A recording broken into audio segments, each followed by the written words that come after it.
Shalom, everybody. Welcome back to Insights in the Parsha of the week, Parshat, where many things are discussed, of course, and the Torah begins to go into the kosher and non-kosher animals and fish and birds, listing the impure birds. Rashi gives a rule: whatever the Torah lists is the minority, and whoever is not listed is the majority. So in this case, the impure birds, believe it or not, are the minority of birds in the world that are not kosher, and the majority of birds in the world are kosher. Let's go figure that out. But in any event, there's one very interesting bird. There's different opinions of what exactly it is. The best description is a vulture or a kite. This is chapter 14, Parshat, verse number 13. So from verse 11, the Torah starts listing the birds, right? Kol tzipor teora tochelu, every pure bird you should eat. And then it says v'zeh asher lo tochelu, and the following are the birds that you should not eat. Mehem, from them, hanesher, the eagle, haperes, va'oznia, these are types of birds. And then the verse that we want to go into, verse 13, vera'hara'ah, which is explained as a vulture, ve'et ha'ayah v'hadayah lemina. So it lists ra'ah, and then the verse says and ve'et, the ayah, and dayah. Rashi points out these are all one bird with three names. It's called ra'ah, and it's called ayah, and it's called dayah. Again, vulture is the best translation. So Rashi begins to go into this. First of all, why is it called ra'ah? The word ra'ah, resh aleph hey, is the same root as to see, sight. Re'ut. This week's Parsha, Re'eh also. So Ra'ah is seeing. Rashi points out, because this bird, Lama nikra shma Ra'ah, why is this bird called Ra'ah? Shero'ah beyoter. That it sees exceedingly. A lot. Beyoter. It sees, has better view and sees much more than regular. Okay? And it's called also ayah and dayah. Rashi says, why all the names? Because, so that if now, when discussing the Chachamim, what's permissible, forbidden, they say, 1 second, this bird is not called Ra'ah, it's called dayah, or it's called ayah. So the Torah says all three are the same bird and all are forbidden. So you might come to think, oh, maybe this bird is not included in the prohibition and it's permissible. It's called dayah, it's called ayah. So the Torah says they're all from the same family. So it's funny how the Torah in this bird goes so out of its way, with all these details, and it's a nice Rashi. What's going on here? What is Hashem trying to tell us on a personal level?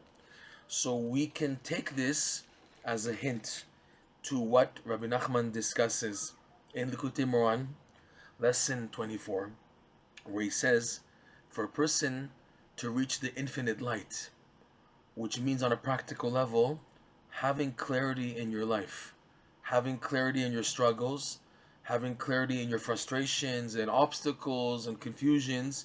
Getting clarity is that the infinite light shines into you, into your scenario, into situation, giving clarity.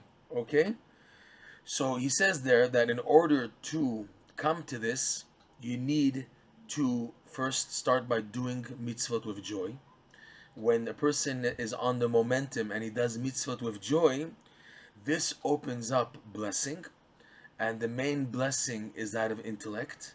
And the blessing of intellect, when coupled and joined with a person's emunah, begins to push a person forward. So the person is burning and yearning to come closer to God. He's yearning to seek out where Hashem is in his life. And he's always growing, propelling forward. So this is the way the person proceeds towards the infinite light.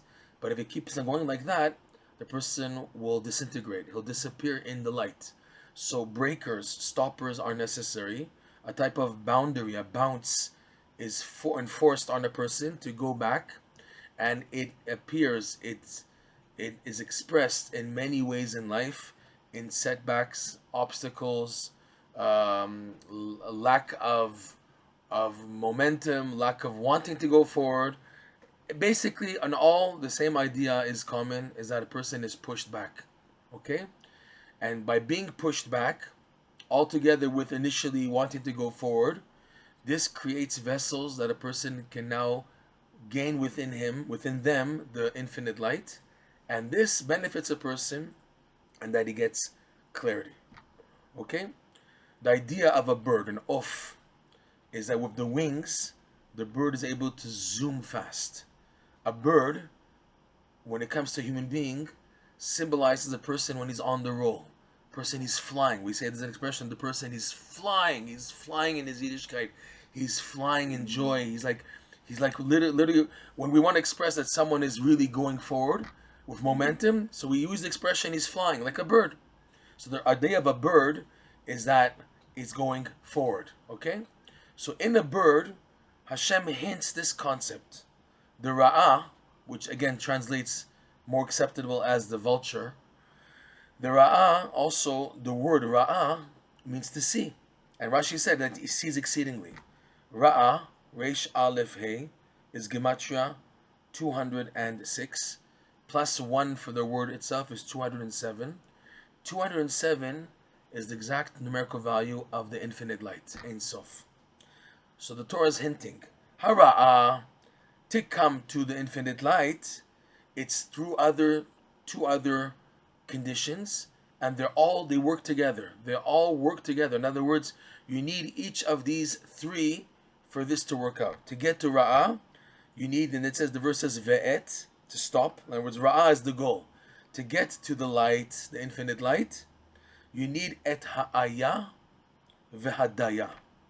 Ayah is similar to ayeh. Ayeh is what a person screams out when he's looking for Hashem.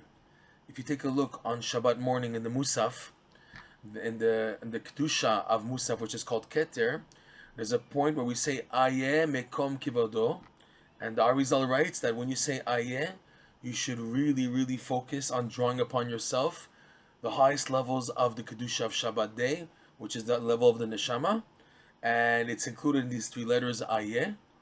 Rav Nosson in the Kutei Lachot, he goes on further, saying that this high level of holiness on Shabbat day is triggered by the Jew yearning and expressing, Hashem, where are you? Ayeh mekom kevodo la'aritzo. Ayeh means, it translates as, where are you? Hashem, I'm looking for you. Where are you in my life? Ayeh. When does a person cry out ayeh? When a person is yearning to go forward. The yearning and longing, kisufin, desire, holy desire to go forward is expressed in the term ayeh. Because the Jew asks, Hashem, where are you in my life? All I want is to be a good Jew. And a person's yearning is to go forward. So the ayah, is the prerequisite to come to ra'ah. In that, the person is saying, ayeh, Hashem, where are you? Ayeh, I want to come close to you. It's funny because when a person gets pinched, he says, ayah, ouch. In Hebrew, they say, ayah. Little kids, when they get pinched and beaten up, ayah, that hurts. So ayah is when a person gets squeezed, he cries out, Hashem, where are you? So this is the forward momentum, ayeh, because the only way you can go forward is if you yearn. If you don't yearn, you're not going to get forward. You have to have a yearning and a pining and a holy desire to go forward. That's ayah. And then dayah, the next term. So it says ra'ah is the first name, and then that's through ve'et ha'ayah, through ayah, which is referring to ayeh, where are you, Hashem, the yearning. And then dayah is when you're a bird flying in momentum. You're going forward. Then, in order to perceive the light, you have to be bounced back, because if not, you'll disintegrate, you'll melt and disappear in this light. So from heaven, they say to a person, die. Dayah is rooted as if to say, stop. Die, must speak, enough. So dayah is the brakes going backwards. Okay? So the verse reads again, V'hara'ah, to come to this light, the infinite light, it's through ve'et ha'ayah v'hadayah. Rashi said they're all the same bird, meaning they're all needed for the same activity, the same process. To come to the infinite light, you need ayah, which is ayeh, where are you, Hashem? And you need dayah, stop, don't go forward anymore, because you melt. Okay? Finally, this holy expression, why do we find it in an impure bird? It would make sense that the vulture is a pure bird if it has such a holy component and a holy expression and holy symbolism related to it. Why an impure bird? So like Rebbe Nachman teaches in Lessons 24, he says the only way to gain that momentum, like we said earlier, is by doing a mitzvah with joy. And the only way to do a mitzvah with joy is if you first go into the depths of the what's called the Hechalat Murot, the exchange chambers, that you're now in the area of impurity. A person starts off in the area of impurity, and from there he goes forward. When the person is low and far, from there he's able to go forward and advance, Bezrat Hashem. That's why it's specifically in an impure bird, because you start off in the level of impurity. You start off in an impure level. From there you work up to extract the holiness that's trapped in the impurity by doing the mitzvah with joy. Yiratzon, we should take this amazing message hinted to in the Parsha and use it to fly to Hashem and to perceive the infinite light, each at his own level, in a way that I can gain personal clarity in life. Shabbat Shalom, and have an amazing weekend.